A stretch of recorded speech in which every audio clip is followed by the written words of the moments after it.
नमस्कार, बहुत स्वागत है आपका। आप देख रहे हैं इंडिया न्यूज, आपके साथ मैं सृष्टि मिश्रा।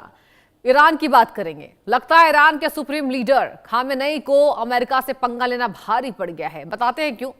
बीते साल के आखिर से शुरू हुए प्रदर्शन अब हिंसक रूप लेता जा रहा है। मुख्य रूप से आर्थिक संकट से उपजा यह प्रदर्शन अब सत्ता परिवर्तन की मांग में बदल चुका है।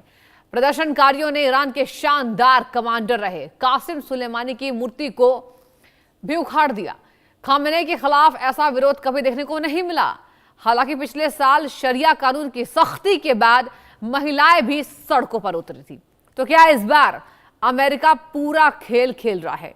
क्योंकि अमेरिका ईरान के परमाणु कार्यक्रम पर पूरी तरह रोक लगाना चाहता है, जाहिर सी बात है। जबकि खामेनेई किसी भी कीमत पर ईरान को परमाणु संपन्न बनाना चाहते हैं। ईरान की करेंसी के गिरने के पीछे भी अमेरिका की ओर से लगाए गए प्रतिबंध है। अब देखना यह होगा दर्शकों कि ईरान के सुप्रीम लीडर जेनजी के विरोध में क्या शांत कर पाएंगे, जेनजी का जो विरोध है, या फिर अमेरिका अपने मंसूबे में कामयाब होगा। इसी मुद्दे पर हमारे साथ खास मेहमान होंगे आज और हम चर्चा की शुरुआत करेंगे। गौरी शंकर गुप्ता, पूर्व राजनयिक, और उरूस खान, विदेश मामलों के जानकार। सबसे पहले बस दोनों का बहुत स्वागत करना चाहूंगी। सर, बहुत स्वागत है आपका इंडिया न्यूज के पेज पर और लाइव डिबेट में आपका बहुत जुड़कर स्वागत करती हूं। गौरी शंकर जी, बताइए, मैं आपके पास आना चाहूंगी पहले सवाल के साथ।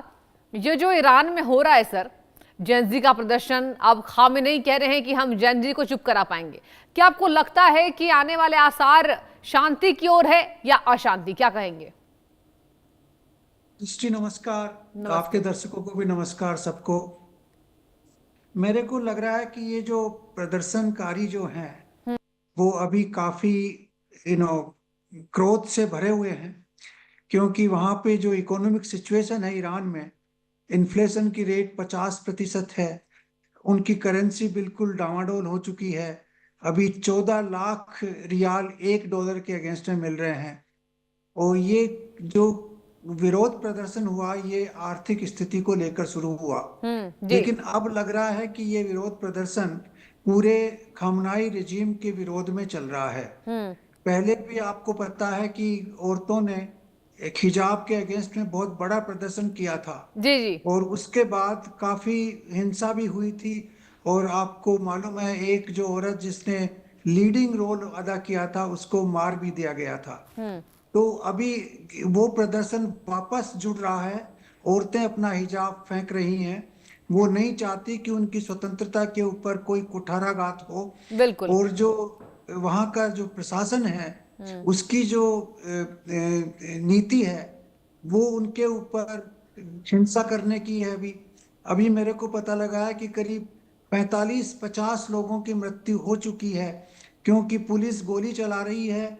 और जहां जहां प्रदर्शनकारी हैं उनको गिरफ्तार भी किया जा रहा है। करीब 4000 प्रदर्शनकारियों को गिरफ्तार कर लिया गया है। लेकिन हिंसा जो है और भड़कती चली जा रही है, वो कम नहीं हो रही है। और इस हिंसा के अंदर अब वो ये चाहते हैं सारे के सारे वहाँ के ईरान के लोग कि वहाँ का जो प्रशासन है वो बिल्कुल बदले।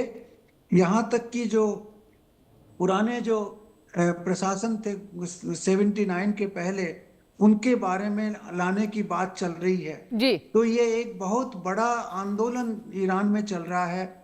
करीब करीब 37 राज्य ईरान में हैं। उन सभी राज्यों में ये आंदोलन फैल चुका है। ये एक आंदोलन जो है वो रिप्रेजन के अगेंस्ट में, कि आप हमारी स्वतंत्रता के ऊपर कुठाराघात कर रहे हैं, बिल्कुल। इसके अगेंस्ट में रूप ले चुका है। और इसमें औरतें भी पूरी तरह से शामिल हैं, आदमी भी पूरी तरह से शामिल हैं। और हिंसा भड़क रही है। ऐसा लग रहा है कि कहीं वहां पर गृह युद्ध चालू नहीं हो जाए, क्योंकि गृह युद्ध होने की पूरी पूरी संभावना अब नजर आ रही है। 2 दिन पहले ऐसा नहीं लग रहा था, लेकिन आज जो कल और आज जो डेवलपमेंट्स हुए हैं, उनको देख के लगता है कि हिंसा भड़केगी और खमनाई रजीम को वहां से शायद अपना प्रशासन खत्म करना पड़े। ऐसी स्पेकुलेटिव रिपोर्ट्स भी हैं कि उन्होंने देश को छोड़ने की प्लान भी बना रखी है। कुछ हवाई जहाज स्टैंड बाई खड़े कर रखे हैं, जो उनको और उनके कुछ सहयोगियों को देश के बाहर ले जाएंगे। लेकिन ये सब रिपोर्ट्स स्पेकुलेटिव हैं। इनको हम पूरी तरह से प्रमाणित रिपोर्ट नहीं कह सकते, लेकिन सच्चाई ये है कि वहां पर हिंसा सभी प्रांतों में बढ़ रही है।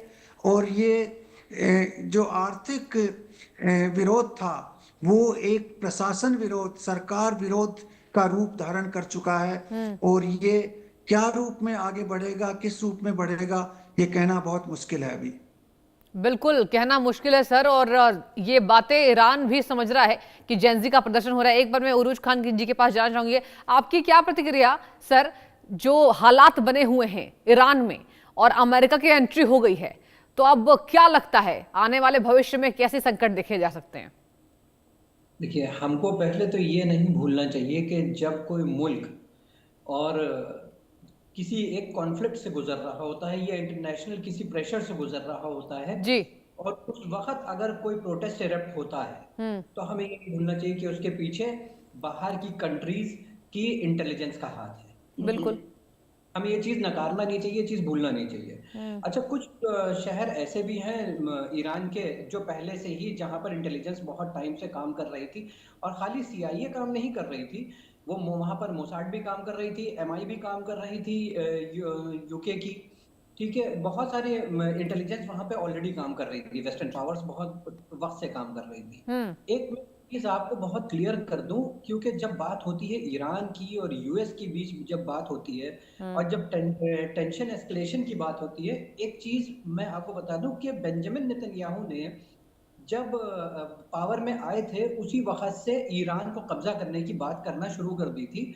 तो उसके ऊपर जो जब जॉर्ज डब्ल्यू बुश, जो पहले उस वक्त के जो प्रेसिडेंट थे, उन्होंने ये बात रखी थी कि देखो, ईरान कब्जा करना एक आसान चीज नहीं है, ईरान मिडिल ईस्ट के बाकी मुल्कों जैसा नहीं है। उसके बाद की बात ये हुई कि प्रेसिडेंट्स बदलते गए, बेंजामिन नेतन्याहू वहीं बने रहे अपनी जगह पर, और उनका यही नारा रहा कि ईरान को कब्जे में लेना है। वजह बिल्कुल। क्या थी? मैं वजह ये बताता हूं आपको। देखिए, ईरान, कोई भी मुल्क को कब्जे में तब तक नहीं लिया जा सकता है जब तक वहां की जनता उसके अगेंस्ट या उसके विरुद्ध नहीं जा रही है। ठीक है, तो अगर जनता पूरी पूरी विरुद्ध में चली जाती है, तो बाहर के मुल्क उसमें दखल अंदाजी करना शुरू कर देते हैं। सिर्फ खास करके वो मुल्क जो ओवर पावर होते हैं, वही मुल्क दखल अंदाजी करते हैं। यहाँ पर मामला ये था कि जिस वक्त बेंजामिन नेतन्याहू ने मैं आपको इसराइल के फ्लैग के बारे में एक छोटी सी बात ये बता दूं जी। कि इसराइल फ्लैग में देखिए, दो पट्टियां हैं, एक ऊपर नीली है, एक नीचे नीली है, और बीच में स्टार है। ठीक है, तो इसराइल कोई भी काम बिना मकसद के नहीं करता है। अगर उसने ये झंडा भी बनाया है, अपना परचम भी बनाया है, तो उसके पीछे भी एक बड़ा मकसद है। ऊपर वाली जो पट्टी है, देखिए, वो रिवर नाइल को दर्शाती है, और नीचे वाली वो यूफ्रेट रिवर को दर्शाती है। तो इनका इनका कहना यह है कि जब भी